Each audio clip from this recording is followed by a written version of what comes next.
So we do regular events every year. We put out newsletters. In the 90s and the early 2000s, we had the Bret Harte Beat, which was a hand-delivered newsletter from the 1990s, and now we just do email newsletters today. We run 8 events, regular events a year. So we do a cookie decorating party, which is going to be happening on December 1st. We've got a spring egg hunt, a swap meet and potluck, which is going to be new this year coming up. We have Bret Harte in the Park, which is like an art and crafts fair that we do annually. We have a neighborhood garage sale. We have an all neighborhood picnic and 2 things for Halloween: a pumpkin carving party, and then a huge like pizza party where it's just in the park before we send off all the kids. And we've got a little bit of swag. There Oh, you there go. it is. Yeah. There, I think I have to put it on for it to work. So we have Oh, that's hats, great. and but it says "Home is where the heart is." Oh, we got We've it. got and we sell these, and we did thanks to the Fed.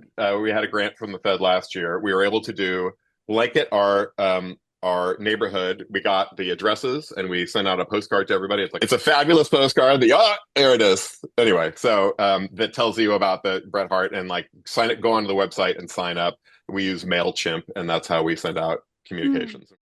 We are split up by the Miracle Mile.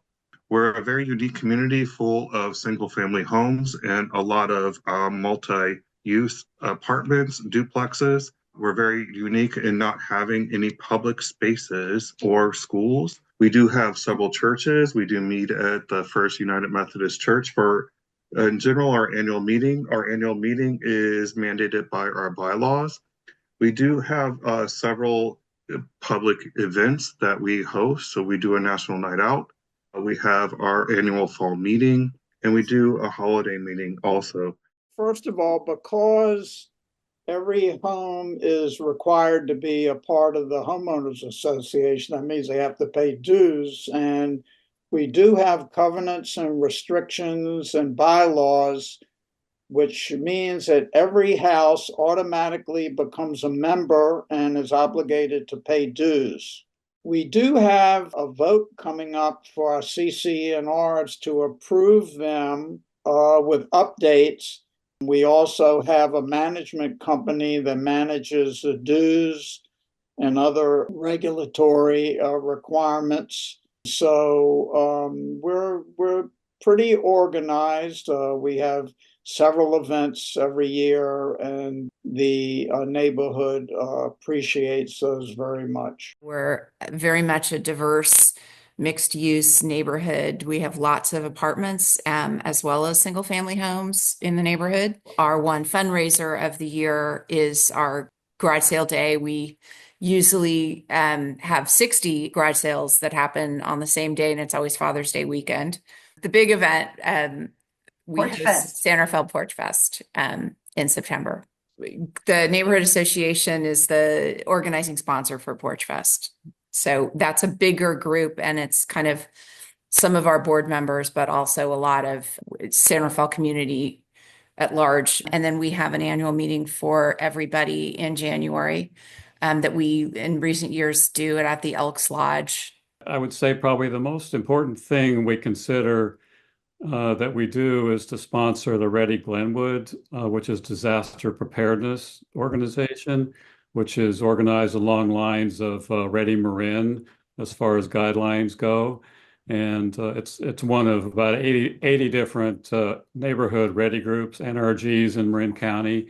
And I think the benefit to the community, aside from the fact that it's promoting principles of disaster preparedness, and for the first time, we held a mock evacuation drill in coordination with the local fire department, emergency managers.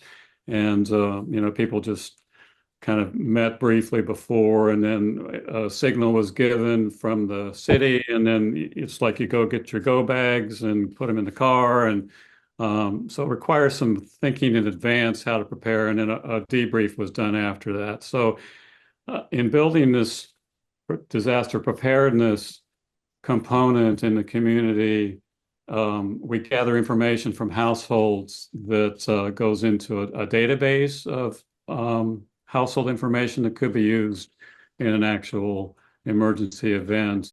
Our neighborhood is around a a protected freshwater marsh. We are not a formal association, but there are many of us who have lived here for a good long time. We come together for a number of reasons. We do not have regular meetings. We do not have regular events. But if a longtime neighbor leaves, we gather, probably about 20 or 25 of us. We gather to say goodbye to a longtime neighbor when somebody moves in. Maybe 10 or 15 of us welcome that new neighbor and make sure they're on our mailing list. We usually come together around when something needs to be done, or when there is a problem, or there is something to be celebrated. We come together. We have regular neighborhood cleanup days. Unfortunately, we are a regular location for people who go to the dump and realize that to empty their car or pickup truck would be $50. So they leave the dump and they come to the nearest neighborhood, and that's us, and they dump their stuff on the side of the road. So we have an agreement with the Marin Resource Recycling Center. We have the ability to pick up that stuff and go to the dump and dump it for free to keep our neighborhood clean. And if you come into our neighborhood, you will see a mural that we came together and have created along with the art department of Dominican University, a beautiful mural about 175 feet long, depicting the wildlife that we find in our freshwater marsh seasonally. And we're pretty proud of that. That retaining wall that the mural is on used to be a magnet for graffiti. And the city and county were constantly coming and painting it over in gray paint, as they do to block out graffiti. Since we put that mural up in the spring of 2002, we have not had one incidence of graffiti on that retaining wall. And there are other issues that we have had to work on, and one that is facing us, 79 three-bedroom condos in 16 three-story buildings along Woodland Avenue. That's going to be a real challenge. I am not sure we can say no, but we're trying to have a very strong influence on the development to see if, in addition to completely changing our neighborhood, if they will also go along with our suggestions on how to also improve the neighborhood. So, big project ahead of us. And we are asking the developers to give the neighborhood a seat on the board of the homeowners association, so we can be part of any issues or any decisions affecting not just the development, but the neighborhood as a whole. I would add that I think our philosophy has been that you have to cast a wide net, because, these neighborhoods are, even the smaller ones they're so diverse, and we've got a bunch of issues right now in Gerstle Park, in the actual park. And we're trying to organize, people together to be able to talk about what's going on there. I also think you have to strategically build your board. That's something that we've been very focused on in the last few years, but you have to have people that represent all of those different groups so that they can then go out and, spread the word and tell people why it's worth joining the neighborhood association and what we're bringing, to the table, because all of a sudden something will come up and, there'll be an issue. In the Dominican area, as some of you may know, there's a proposed housing development that's right behind Dominican University, on property they sold to the developer without anyone's knowledge. And there are going to be about 80 units put in there.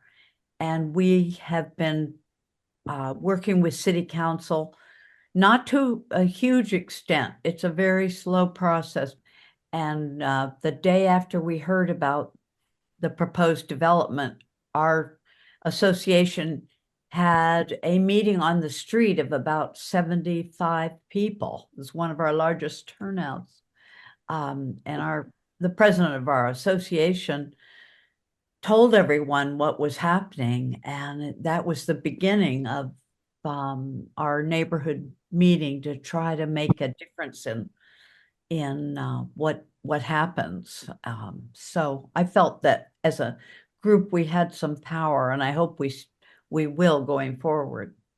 And I think that's one of the benefits of being organized, having a history of working together in a community setting, but then when issues arise and you develop relationships with the city, then you have some lines of communication on which to address things.